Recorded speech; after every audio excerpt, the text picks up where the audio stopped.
riches have always created their own markets. When cities expand faster than wages, every square meter acquires a second meaning. An apartment is no longer simply a place to sleep. It becomes a negotiation with distance, with time, with debt, and often with compromises that would have seemed unreasonable only a few years earlier. Property listings begin to resemble puzzles.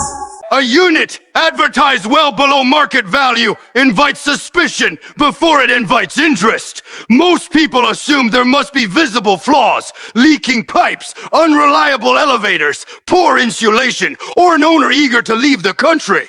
The reasons are usually practical. Occasionally, however, the explanation exists outside the paperwork entirely. In the eastern district of an aging coastal city, where apartment blocks from different decades stood shoulder to shoulder without sharing the same architectural language, one particular building developed a reputation that never appeared online. Rental platforms praised its location. Municipal records described routine inspections and ordinary maintenance.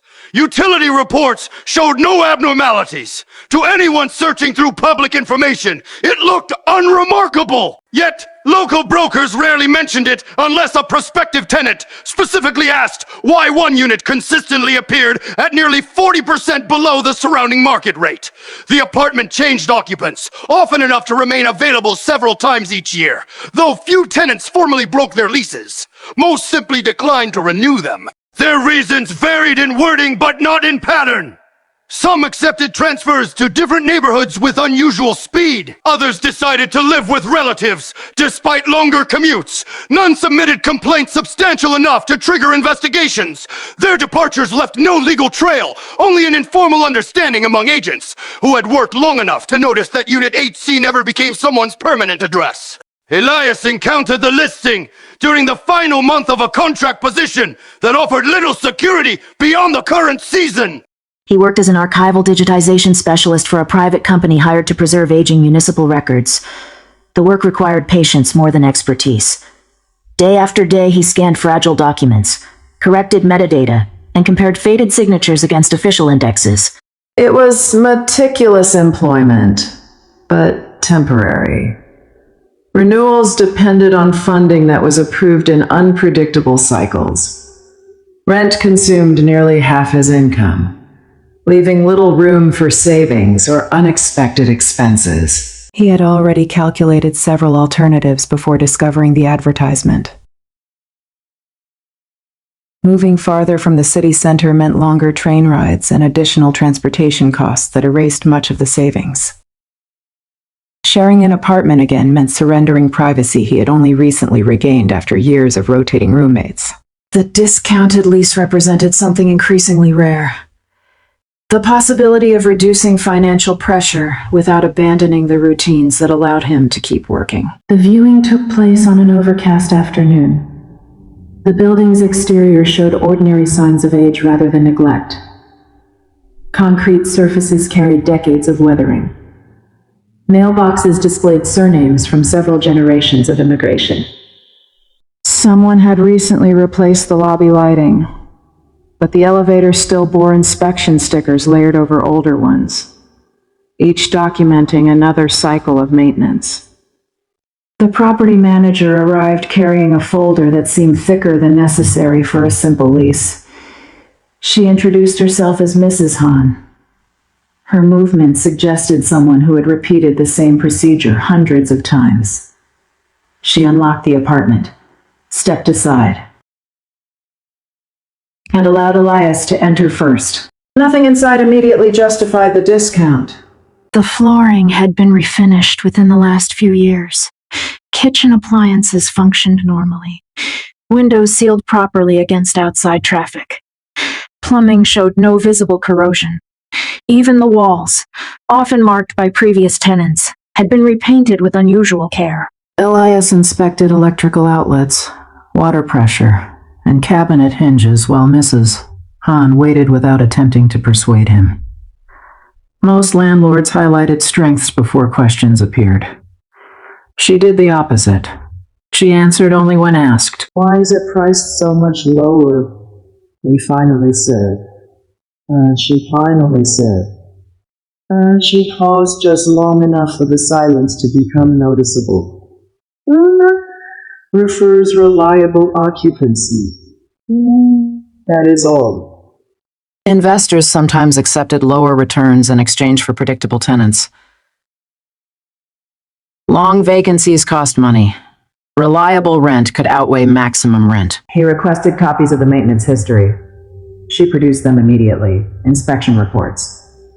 Fire safety certificates. Water quality tests. Electrical compliance documents. Everything appeared current. When they reached the lease agreement, Elias noticed something unusual.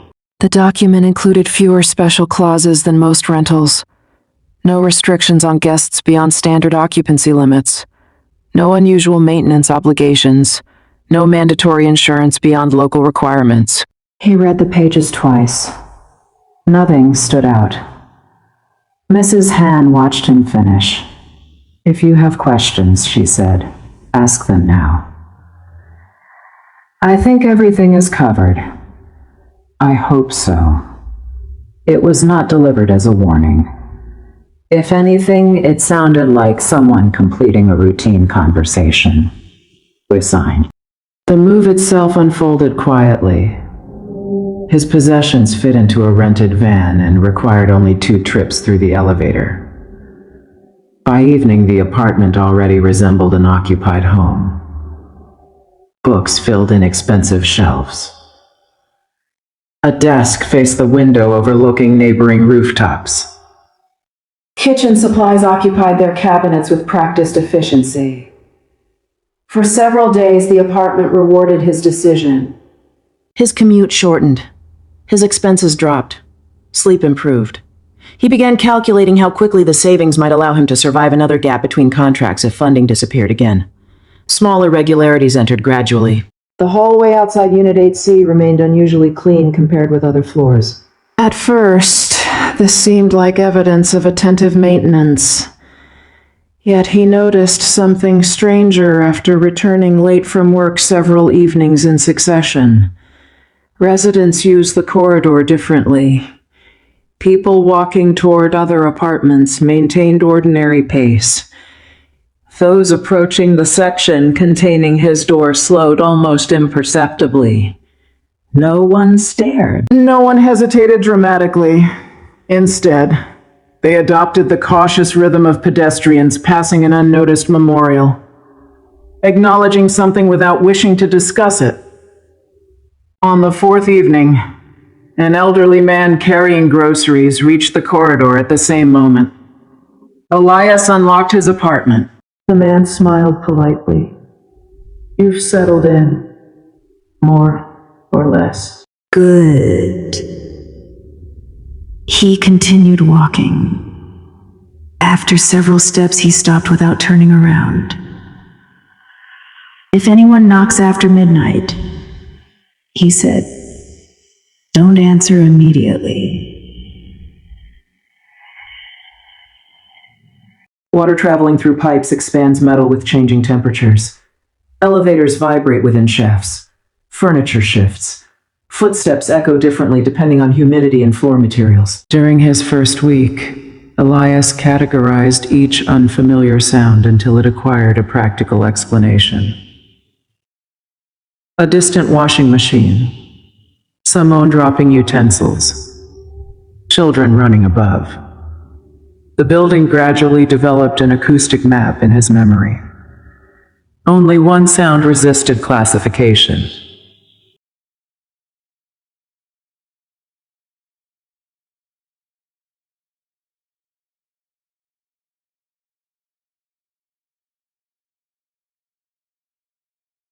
Shortly after midnight, usually between 12:30 and 1, faint footsteps traveled along the corridor outside his apartment. Not hurried, not hesitant, measured. They always approached from the elevator. They always stopped near his door.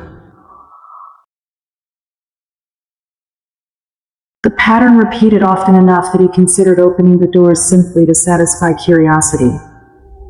Each time he remembered the elderly neighbor's advice.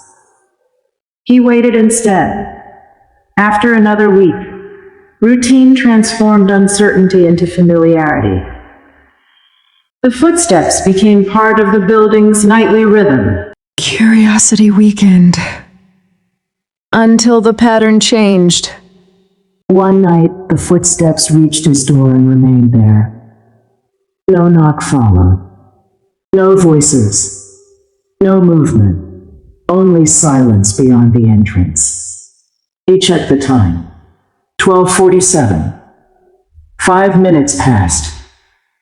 10.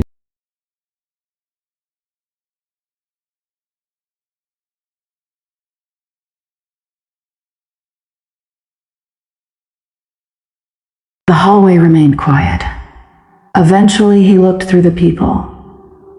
The corridor was empty, yet the motion sensor lights remained illuminated, as though someone had occupied the space only moments earlier. The following morning, he inspected the hallway before leaving for work.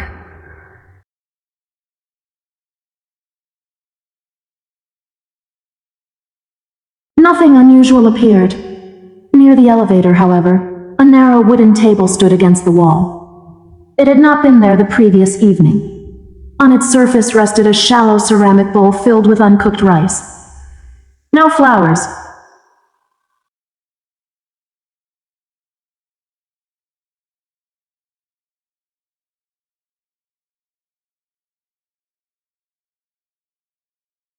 No note explaining its purpose.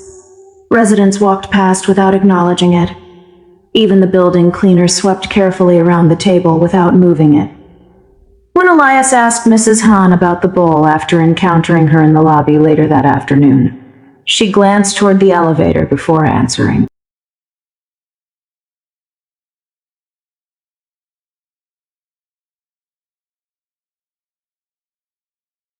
It belongs there. For decoration. You could call it that. Who puts it there? The same people who replace the rice. Why? She adjusted the strap of her shoulder bag.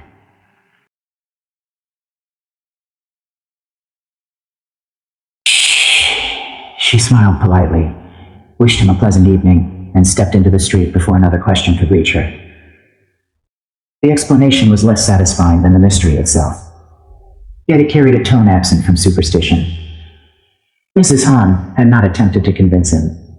She had merely stated something she considered practical, the way one might explain why old buildings kept backup generators, or why certain doors remained locked despite appearing unused. That evening, for the first time since moving in, Elias examined his lease once more. Every page remained exactly as he remembered. Every signature was present. Every clause had been initialed.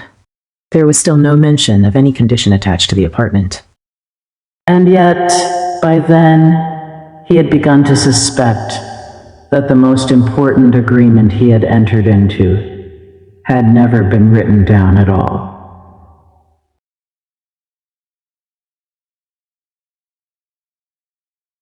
His instinct as a tenant wondered why no previous occupant had found it. That weekend, he knocked on the elderly man's door, the neighbor who had warned him not to answer after midnight. The old man welcomed him inside without surprise. The apartment mirrored his own layout, but carried decades of accumulated life. Family photographs lined shelves. Furniture had been repaired repeatedly rather than replaced. The air smelled faintly of tea leaves and cedar. "You've started asking questions," the old man observed. "I've started noticing things. Samey difference. The footsteps. A slow nod. The bowls. Another nod. The note I found." The old man remained silent for a long moment. Finally, he asked, "Has anyone called your name yet?" Elias frowned. "Number, good. What happens if they do?" Instead of answering, the old man looked toward his own front door. "When you've lived here long enough, you stop asking whether something is true. You ask whether it has always been true." The rent isn't discounted because the apartment is damaged. Because every tenant becomes part of the maintenance. The sentence landed with unsettling simplicity. Maintenance of what? The old man folded his hands around the warm cup. That is the condition nobody writes down.